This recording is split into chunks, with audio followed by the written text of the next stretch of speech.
আমি তখন বলি যে দাদা আমি একটি গণমাধ্যমে কাজ করি, আমি হচ্ছে ঢাকা মেইল। এটি আমি মানে বলারই সুযোগ পেলাম না, সে আমার উপর এসে হামলা শুরু করে। তোরা মানবিক কাজ করছে আলার বলার বাড়াবো একদম ধরে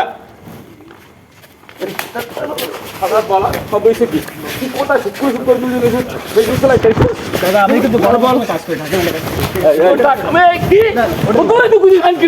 আমাদের শরণখোলা উপজেলার একজন বেওয়ারিশ নারীর কপালে গর্ত হয়ে সেখানে পোকা ঝরতেছিল। তো আমাদের এলাকার একজন কন্টেন্ট ক্রিয়েটর নাহিদ হাসান, তিনি সেই রোগীকে নিয়ে কাজ করা শুরু করেন এবং তাকে মিল্টন সমাদার, আমরা যাকে হচ্ছে মানবিক মানুষ হিসেবে চিনি, যাকে মানবতার ফেরিওয়ালা হিসেবে চিনি, তো সেই মানুষটির কাছে পৌঁছে দেওয়ার জন্য তার যে আশ্রম রয়েছে child and old age care, সেখানে আমরা হচ্ছে দেওয়ার জন্য গিয়েছিলাম। আমি কিভাবে যুক্ত হলাম সেটি একটু বলি। যেহেতু আমাদের শরণখোলা উপজেলার ঘটনাটি এবং আমি নাহিদকে চিনি এবং আমি কয়েকদিন ধরেই হচ্ছে ফেসবুকে দেখতেছিলাম যে প্রতিনিয়ত আপডেট আসছিল যে কি হচ্ছে, বা এই যে চিকিৎসার বিষয়টি, এরপরে জিডি করতে না পারার বিষয়টা, আবার পরবর্তীতে থানা পুলিশ যে জিডি নেয়া, এই সমস্ত বিষয়গুলো আমার হচ্ছে সামনে আসতেছিল। এর ভিতরে আমাদের ওখানকার একজন প্রতিনিধি যিনি বেসরকারি টেলিভিশনে কাজ করেন, তো তিনিও আমাকে হচ্ছে নক দিয়ে বললেন যে তুমিও দেখো কোনো আশ্রমে একটু দিতে পারো কিনা, বা তোমার কোনো যোগাযোগ আছে কিনা কারোর সাথে। তো যাই হোক, এজন্য আমিও একটু গুরুত্ব দেই। পরে গতকালকে নাহিদ হাসান অনেক চেষ্টা এবং অনেক পরিশ্রমের পরে তাকে নিয়ে ঢাকার উদ্দেশ্যে রওনা হয়। তো তখন আমি বলি আমিও যাব। কেন আমি বেশি আগ্রহ দেখিয়েছি, এর পিছনে একটি কারণ আছে। কারণ আমি যখন হচ্ছে মিল্টন সমাদ্দার তিনি তার নতুন যে আশ্রমের জায়গাটি যখন উদ্বোধন করেছিলেন, তখন আমি ওই এলাকাতেই থাকতাম এবং তখন তার ওই আশ্রমের ওখানে গিয়েছিলাম। এবং ওখানে গিয়ে যেমনটি দেখেছি যে এতটা প্রত্যন্ত একটি জায়গা, আসলে জনশূন্য অবস্থা, এবং রাত্রিবেলা আসলে জায়গাটি একটু ভয়ানক আমার কাছে মনে হয়েছে। তো যে কারণে আমি ভাবলাম যে নাহিদ যেহেতু ধরতে গেলে ও আর ওর একটা ফ্রেন্ড আসতেছে, মানে একা একা বলা যায়, মানে দুইজন আমার দৃষ্টিতে খুবই সামান্য মানুষ বা এরকম টাইপের। তো যেহেতু ওরা দুজন আসতেছিল, আমি জানার পরে আমি একটু গুরুত্ব দেই এবং বলি যে আমিও তোমাদের সাথে যাব। কারণ যেহেতু আমি ওখানে গিয়েছিলাম, ওখানে আমার নিজের দিনের বেলায় আমার কাছে হচ্ছে ভয়ঙ্কর লেগেছিল। পরবর্তীতে হচ্ছে আমি চানখারপুল থেকে রাত 12:30টার দিকে অ্যাম্বুলেন্সে উঠি।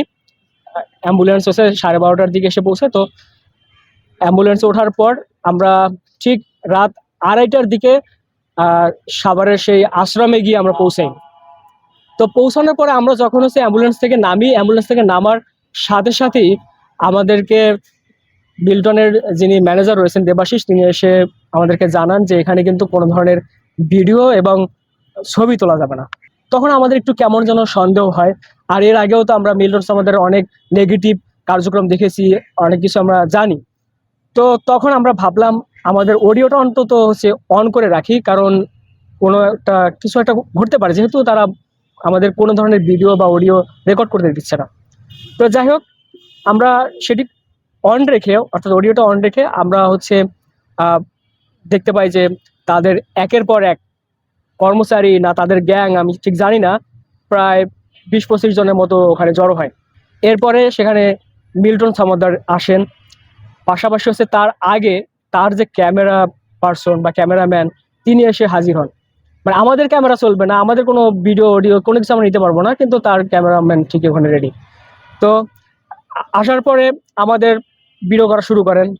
এরপরে নাহিদ যেহেতু মিলন সমাদ্দারকে এর আগে সরাসরি দেখেনি, বা আন্তরিকতার একটা বিষয় আছে, তো আমরা স্বাভাবিক যেটা করি সে গিয়ে হচ্ছে সালাম দেওয়ার চেষ্টা করে, কিন্তু শুরুতেই হচ্ছে ওর সাথে এক প্রকার চড়াও হয়। তোরা মানবিক কাজ করছে আলার বলার বাড়াবো একদম ধরে ও কোন ধরনের মানবিক কাজ করছে? কয়দিন কাজ করছে? 14 বছর ধরে কাজ করতেছি, সবাই বসে দিছে। প্রথমে একটি পোস্ট যেটি দিয়েছিল নাহিদ, আপনাদেরকে নিশ্চয়ই বলেছে যে তিনি একটি পোস্ট দিয়েছিলেন মিল্টন সমাদার প্রতিষ্ঠান থেকে মাসিক মাসিক টাকা চাওয়া হয়েছিল, মানে মাসে মাসে 18,000 টাকা করে হচ্ছে টাকা চাওয়া হয়েছিল। সেই বিষয়টি নাহিদ একটি পোস্ট দিয়েছিল। তো সেটি নিয়ে প্রথমে কথা শুরু করে। কথা শুরুর মানে 30 সেকেন্ডের মাথায় সে মানে মা বোন তুলে এবং বিশ্রী ভাষায় হচ্ছে গালাগালি শুরু করে। গালাগালি করা পর্যন্ত না হয় স্বাভাবিক সেন্সে মেনে নেওয়া যায়, কিন্তু নাহিদের উপর হচ্ছে চড়াও হয় এবং হচ্ছে তাকে চর থাপ্পড় মারা, কিলঘুষি মারা শুরু করে। মিলের সময় রাখতেন তুমি, মিলের সময় কথা কইছো বাইঞ্চত হালা করে হালা তোরা মানবিক কাজ করা শুরু করছো? এইখানে একটা লোক শুধু আমাদের এলাকায় একটা লোক শুধু হয়েছে, তুই একদম যোগাযোগ করছো সে অফিস নাম্বারে, যেটা পেমেন্ট নাম্বার আমাদের বৃদ্ধাশ্রমের অ্যাকাউন্টে নাম্বারে যোগাযোগ করে নাই, বুঝছেন? ও যে পেজে যোগাযোগ করা দরকার না, আমার পেজ তাই পেজটা, আমার একটা পেজ 1,60,00,000 ফলোয়ার, আর মাত্র 6 লাখ ফলোয়ার, ধন চোদায় বই দিছে।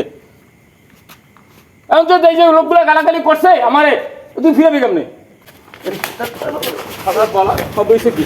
তুই কোথায় শুক্র শুক্র বেশি চালাইতে? দাদা আমি কিন্তু বড় বড় কাজ করি ঢাকা এলাকায়। আমি কোনো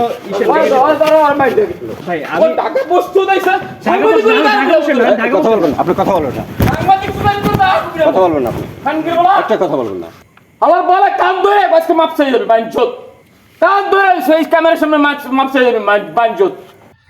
তো তখন আমি সেখানে হচ্ছে, যেহেতু আমি গেছি হচ্ছে এলাকার মানুষ হিসেবে বা এলাকার একজন রোগীর সেবক হিসেবে, কিন্তু কিন্তু আমার পাশাপাশি আরেকটি যেহেতু আইডেন্টিটি রয়েছে, আমি তখন বলি যে দাদা আমি একটি গণমাধ্যমে কাজ করি, আমি হচ্ছে ঢাকা মেল। এটি আমি মানে বলারই সুযোগ পেলাম না, সে আমার উপর এসে হামলা শুরু করে।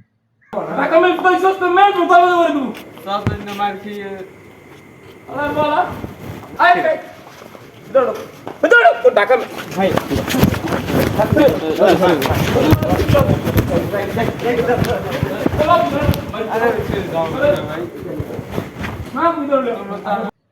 মানে আমি জাস্ট অবাক হলাম। এরপরে সাংবাদিক শব্দ ব্যবহার করে এত বিশ্রী ভাষায় মানে সাংবাদিকদেরকে নিয়ে হচ্ছে সে গালাগালি এবং কথা বলেছে।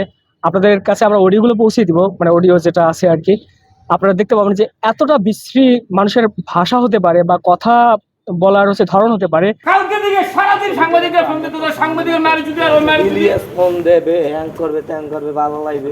সাংবাদিক না ব্যস্ততা টাইম আছে কেউ হ্যাঁ সাংবাদিক শুধু টাইম আছে। আমি কিছু করি না, আমি কিছু করছি। আমি তো পেশেন্টের সাথে আসছি ভাই, আমি পেশেন্টের সাথে তুই শুক্র শুক্র দুই দিন শুরু করছিস এই সমস্যা তুই আমাকে পোস্ট করাইছো। আমাদের দাদার সাথে কেন চলবে? সেটি আসলে আমাদের অকল্পনীয় ছিল। আমরা যাকে হচ্ছে ধরতে গেলে এরকম মানুষদেরকে ফেরেশতা বা খুব ভালো মানুষ হিসেবে, সজ্জন মানুষ হিসেবে চিনি, কিন্তু তার মুখের ভাষা এবং সাংবাদিকদেরকে এরকম ভয় পাওয়া আসলে কেন আমরা মানে জানি না। এবং আমাদের উপরে চড়াও হয়, আমার উপরে 3 বার আক্রমণ করতে আসে, 2 বার আমাকে হচ্ছে চড়থাপ্পড় মারে, আর একবার ওনারা যে কর্মীরা আছে কোনোভাবে আমাকে সেভ করে নিয়ে আসে। তো এটি হচ্ছে বিষয়।